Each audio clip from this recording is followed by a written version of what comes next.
Hi friends, and welcome back for another Yarny update. I'm going to go through all of April and take you along on the journey with me.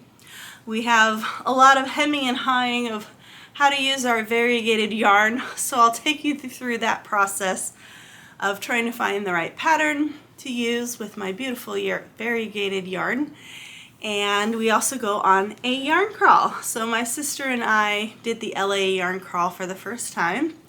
And there's about 8 or 9 or 10 stores participating, but we had a short window of time. We had one day, and so we hit 4 stores, but it was really nice to just get a feel for the different stores in our area. We had really only been to 1 store in our area, so it was nice to get an introduction to some of the other ones within driving distance of us. And we have a list now of other ones to go check out in the area. So we can do that on a future weekend and take you along with me. I didn't get much filming done because I was just kind of having fun experiencing the show and didn't really want to film with all the people around. So I took some pictures for you, and I'll have that slideshow at the end of this video. Oh, and we also have we have a yarn haul from my trip up to Cambria, where we went to the Cambria yarn store, and then I'll have a yarn haul for you at the end of the stuff I just bought at the LA crawl. So let's go check out all the wonderful stuff. Welcome to April, everybody. Thanks for joining me. I wanted to share a few things with you. I just got this in the mail from one of my Patreons. Well, I am a Patreon of her. This is Lee Ellickson. Lee with L-E-I-G-H. She's an artist in Cincinnati. I think she's in Cincinnati. Anyway, she has a postcard tier. And normally it's a postcard, but this one's like a nice square that I think will go on my board. So happy to get that in the mail today. I'm still getting over my cold, so I sound awful. Here's another YouTuber I follow, Paula. I'll leave a link below. I can't remember what her channel name is. The Fairy Cottage or something like that. But her book just came out. It's The Cottage Fairy Companion. It's on Amazon. So if you're interested in kind of cottage living, things you can do to really appreciate the seasons, she's got little things in here like meditations and activities that you can do, like crafty, artsy. She was an art teacher for children, so she's got a lot of neat things in here, and also just recipes for teas and baked goods. Yeah, just really, I recommend her channel a lot. She's very calming. She's into books. So she has book recommendations and just really how to enjoy the seasons, even if you live in a big city. You don't have to live in a little cottage like she does in order to enjoy what the seasons have to offer and what nature has to offer. So I thought I would share that with you if any of you are interested. I'm going to be reading this on our vacation, so taking this up to the Central Coast with me. Today we have a very important project. We are going to try this. I looked it up on YouTube and there are several tutorials. The one I really liked I will link below for you. But yeah, a very good tutorial about how to take things apart from the beginning here in order to make our thing smaller. So we're basically going to weave in a row of yarn just to secure our end here. And I can't remember what needle I used for this one. I think I used this one. I really can't remember. She actually suggested, well, never mind, getting the videos mixed up. We're going to use a tapestry needle for this part, and then I have to redo a foundation stitch in the original needle, and I can't remember what needle it was, so we're just going to wing it. And then we need a contrasting yarn to see what we're doing here. So I'm going to get this yarn back out. I also just watched a video of Allie's where she made a hat that was kind of like this with a contrasting yarn, and I was thinking I could use this purple or one of the leftover greens that we didn't use to make a hat to go with this. So that would be fun. So I got to figure out how many I want. I kind of just want a couple of rows of this contrasting. I don't think I'm gonna want to go too far down. I would cut here, except I think the shorter the better.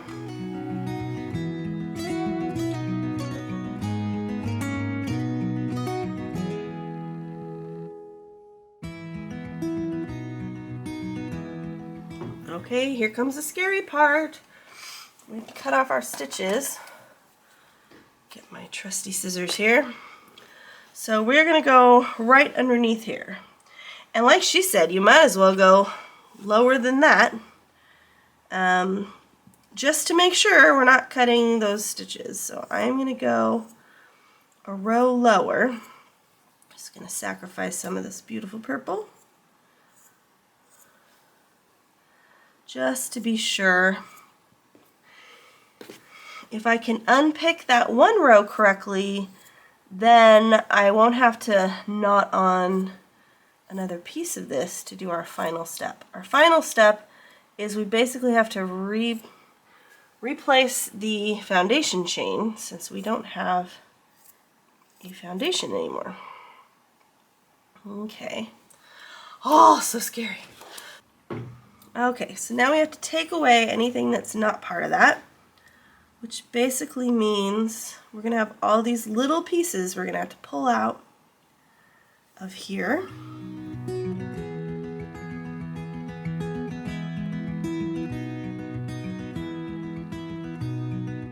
Okay, get rid of all these little bits. How are we going to undo this row? Is that going to be easy, or is it going to be a bunch of knots that I have to unpick? I think it's going to be knots. There we go. There's an end. Okay, so we're going to go under the first two legs. It's only one. And she says, this is fiddly because you're obviously doing surgery, so this isn't going to be fun. Especially with my kinky yarn here. Okay, and then we're just going to go up.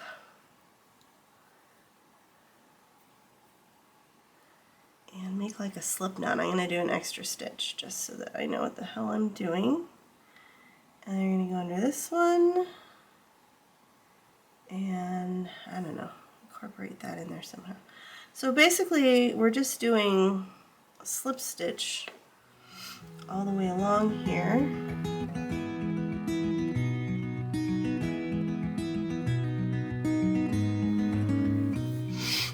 Okay, I'm going to do the rest of this off camera because this is going to take me like 80 years and a mountain of patience to try and get this done.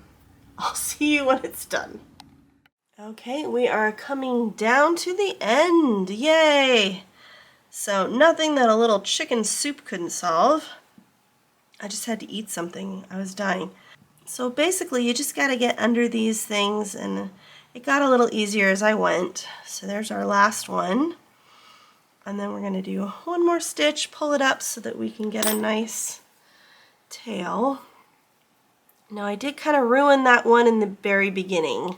So we're going to have to take another look at that, see if that's something we can fix. We can pull this whole thing out now. I might have gotten this stuck on a few. Yay! It came out. Okay, so there we have our end. If you can see that. So it's just like a foundation chain, basically, that we have here. So looks good to me. We just have to weave in the ends now. And this is the part that I messed up in the beginning. So I think I'm just going to tie these, make a knot, so that this doesn't go anywhere, because I'm worried about that. And then I have two ends on this side to tie in and one end on this side. Ah, that's so much nicer. I mean, come on. I mean, it took a little bit of patience and effort and chicken soup, but it's so much better than having to unpick an entire scarf. So I don't know if I told you guys, but I moved the fish tank into the living room. If you don't watch my other videos, I don't know if I told you on this channel, or my Yarny chats, that I moved the fish tank into the living room. It's working much better in here. It's a lot quieter. I don't have to pee all the time. And yeah, it's a lot better. You know what's funny is everybody has all these fancy crochet hooks, and I've tried fancy crochet hooks. And here I am with my Susan Bates metal crochet hooks. I love these things. Hey folks, we just got back from our trip from Cambria, and I wanted to give you a yarn haul of the yarn I bought at the cute little yarn shop up in Cambria. First, I wanted to mention that I started working on the Adalia shawl in the car on the drive up, and it was so confusing. Every row is something different. By row 9, I was already off on the number of stitches. Tried to just fudge it for a couple of rows, had to pull that all back and start over again, and I'm still not on the right number of stitches. So I don't know if I'm up for a pattern that changes every row. You got to pay attention to it. You know, I like making the same stitch for an entire blanket and just mindlessly crocheting in front of the couch. So I don't know that this is going to be a good project for me. I'm trying to step up my crochet game, but I think I need something that's a repeating pattern. Every row is different, is a little difficult. I gotta like count the stitches the entire time. So I don't know what I'm doing there. So I might be doing a different shawl for that. I just saw another one of their free patterns came out that looks a little bit easier, so I'll download that one and give that one a try. But one of the things I was trying to do was to make that Flatiron Shawl bigger. So here we have the Flatiron Shawl, and it's just not big enough. So part of the reason I went to the yarn store was to try and find a yarn that was going to tie in well with this pattern. So there's a dark gray in there, so I've started adding in the dark gray. It looks really good. So this is called Ultra Wool DK, and it is from Peru. It's 100% superwash wool. The color is just a number, but it's like a dark gray, and it's got a little bit of like fibers coming out and a little bit of texture. I'm hoping that there's enough in this skein to just complete this. I know that as we get wider, I have less rows, so I don't know what I'm going to do about that. I can always order another one from them. They ship, so I can order another one from them if this doesn't cover enough space. And then I was going to do the 3 border rows in this again so that it stands out, which is what I wanted originally. So we're working on that. I got a lot of that done in the car ride home. So, and of course that pattern is so much easier because it's like single crochets. Okay, so here is, I went a little crazy in the yarn store. So, so the next project that I was going to do is the Mesa hat and shawl, or Mesa hat and scarf from TL Yarn Crafts. So I picked up this beautiful yarn. Look at that yarn. That's gorgeous. It's called Sesame from Barocco. I think this is the same company that was the Peruvian company. Made in Italy. Okay, never mind. And this is 43% wool, 39% acrylic, 9% cotton, and 9% nylon. So very interesting. It has all these little baubles in it, and I just love that color. It just reminds me of like a winery with the grapes and the greens. And to go along with this, I have 3 skeins of this beautiful yarn, which is the Barocco Remix 100% recycled fibers. This one's made in France. So they're just made all over the place with this company. So this one's 30% nylon, 27% cotton, 24% acrylic, 10% silk, and 9% linen. And the colors are just numbers, but it's kind of like if you've seen that other yarn, I think it was Lion Brand, had that kind of denim yarn. It looks like that. So it's got a little bit of light colored speckles in it as well. So that's what it's going to look like. I'll put a picture up here of what the pattern looks like so you can see that the variegated yarn is the middle one and the solid color is the borders. So that's nice.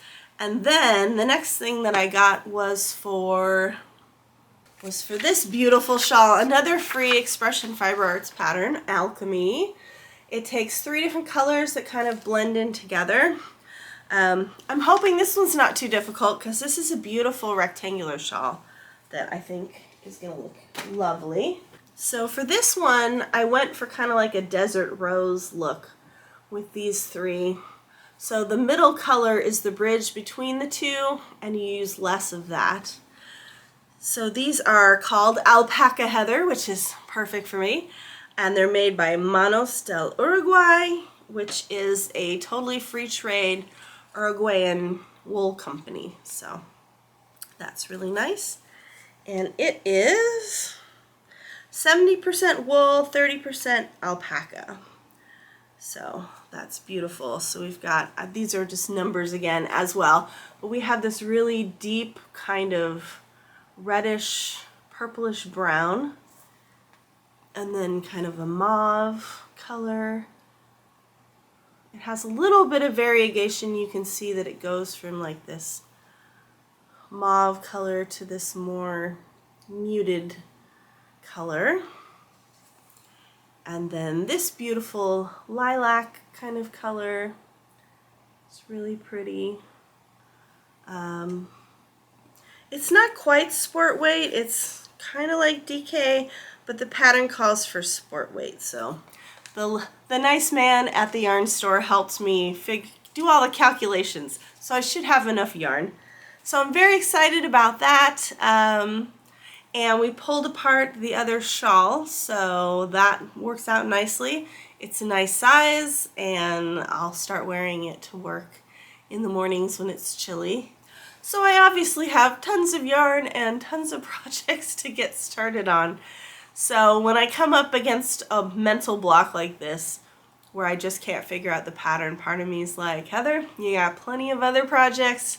Move on, you know what I mean? You know, I like to figure things out and conquer them, and I don't like to give up. So we'll give it one more try before we throw in the towel. So as you know, I had a lot of issues with this pattern in the car on vacation.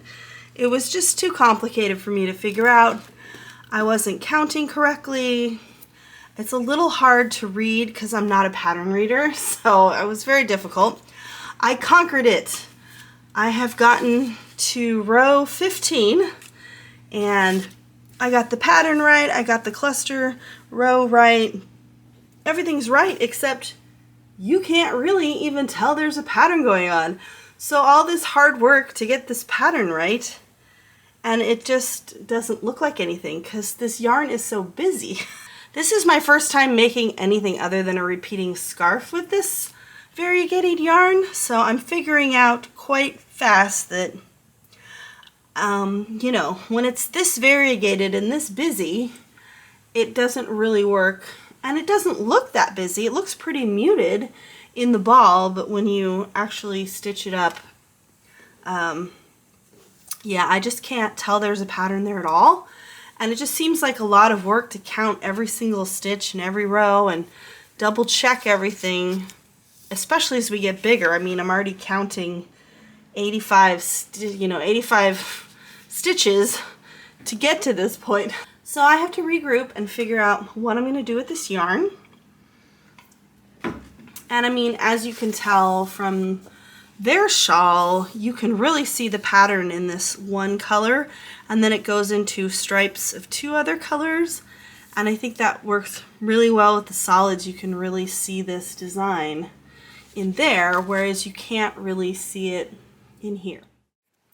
Okay, I think we have a winner.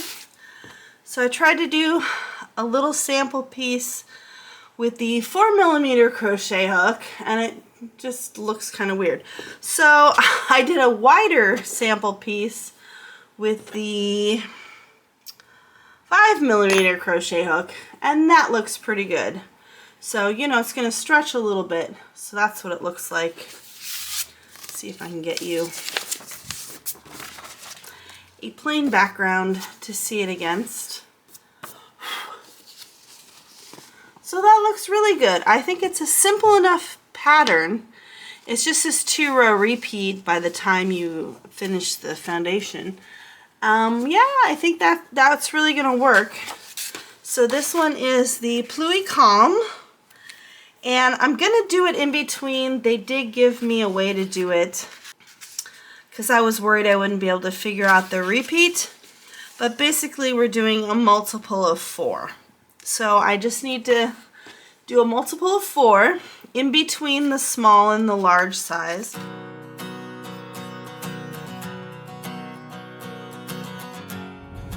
Hey everyone, it's Heather and my sister Kelly, and we're heading off for the LA County Yarn Crawl. Yay! So here's our passport, and we're gonna hit as many stores as we can today, which is probably 2 or 3. See you in a bit. Won't you take me out just to walk me home again? I can't remember when you made me count from 1 to 10. And when I opened up my eyes, you were standing way too close. I felt your breath.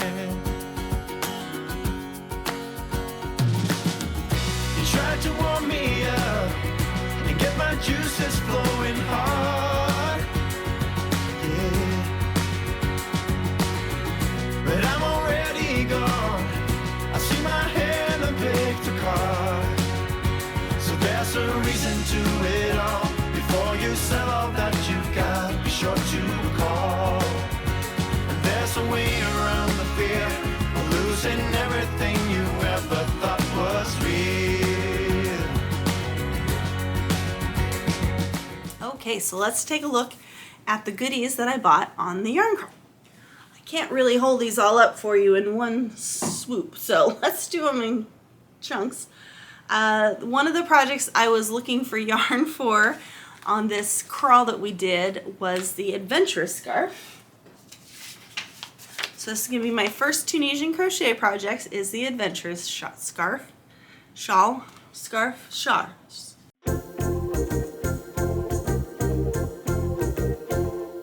So the first project I'm going to do with Tunisian crochet is the adventurous scarf from TL Yarn Crafts, and she used 13 minis on here. So I was on a mission to find minis.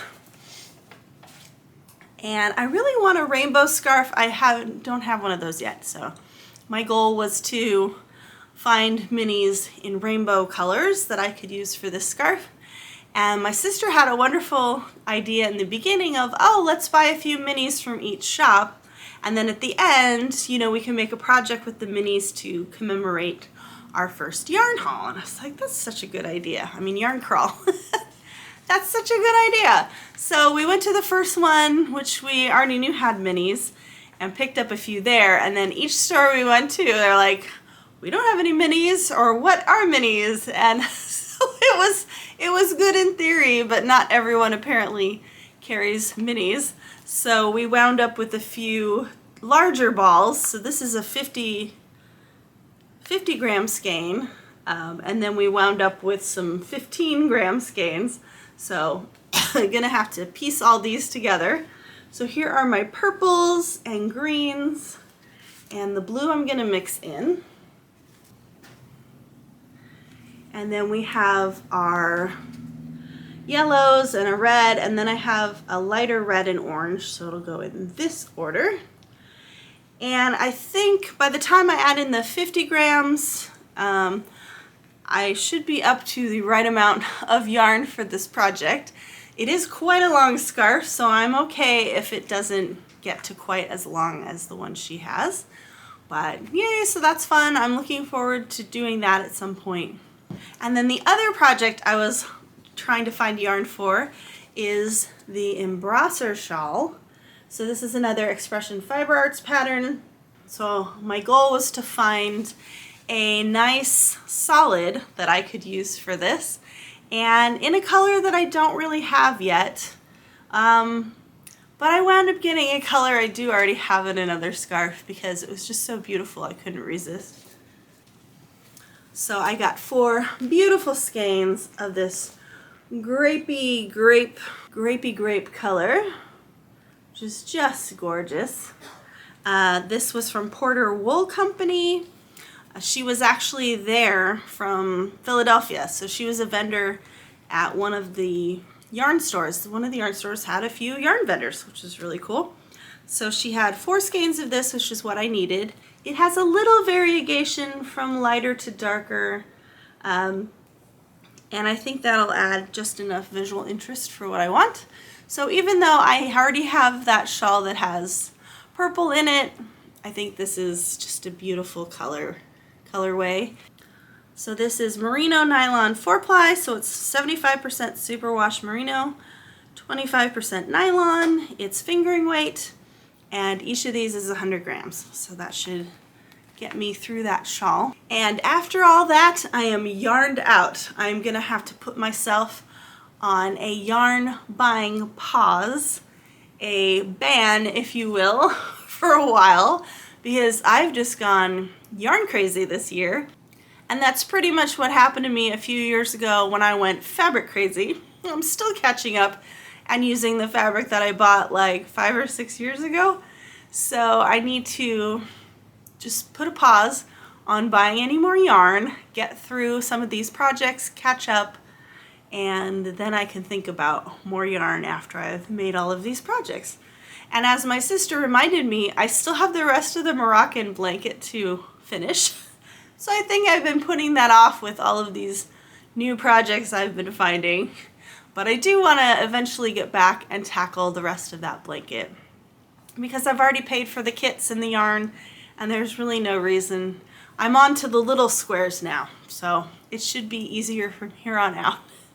So we'll work on that too. I've basically got 2 to 3 years worth of projects at this point, which is another reason why I need to stop buying yarn. Okay, and on that note, I will let you guys go. Thank you very much for stopping by and spending time with me and seeing all my yarny projects that are in progress.